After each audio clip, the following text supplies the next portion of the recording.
की बात है, एक गांव में एक मेहनती टोपी वाला रहता था जो टोपी का व्यापार करता था। एक दिन दोपहर को वह गांव में अपनी टोपी बेचने जा रहा था। वह एक जंगल से होकर गुजर रहा था। वह अपने सर पर टोपी की एक ढोकरी लिया हुआ था। दोपहर को बहुत ज्यादा धूप होने के कारण वह बहुत थक गया और विश्राम करने के लिए एक पेड़ के नीचे बैठ गया। उसने अपनी टोपी से भरी ढोकरी जमीन पर रख दी और वहां पेड़ के नीचे लेटकर आराम करने लगा।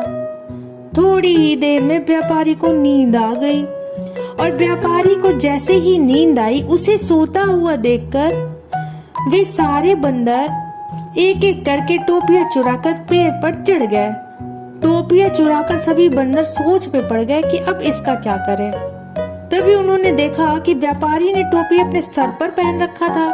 व्यापारी की नकल करते हुए उन्होंने भी टोपी पहन ली। जब व्यापारी की नींद खुली तब उसने देखा कि ढोकरी में तो टोपियां गायब हो गई हैं। उसमें तो एक भी टोपियां नहीं बची।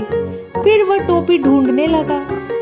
तभी अचानक उसने पेड़ पे सभी बंदरों को टोपी पहने हुए देखा। व्यापारी को बहुत जोर से गुस्सा आया। फिर क्या, उसने एक पत्थर उठाया और सभी बंदरों को मारना शुरू कर दिया। उसकी नकल करते हुए बंदर भी पेड़ से फल तोड़कर उसे मारने लगे। अब व्यापारी सोच में पड़ गया और टोपी हाथ में लेके अपना सर खुजाने लगा। व्यापारी को अब समझ आ गया था कि बंदर उसकी नकल कर रहे हैं। फिर उसके मन में एक विचार आया और उसने तुरंत अपने सर से टोपी निकाली और जमीन पर फेंक दी।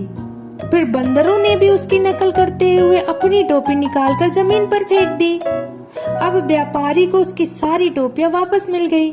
उसने सारी टोपी इकट्ठी करके टोकरी में डाल ली और हंसते हंसते वहां से अपने गांव की ओर चला गया। इस कहानी में सीख हमें यही मिलती है कि बुद्धि जहां काम करती है वहां बड़े बड़े ताकत भी विफल हो जाते हैं। इसलिए हमेशा बुद्धि और विवेक से काम लेना चाहिए।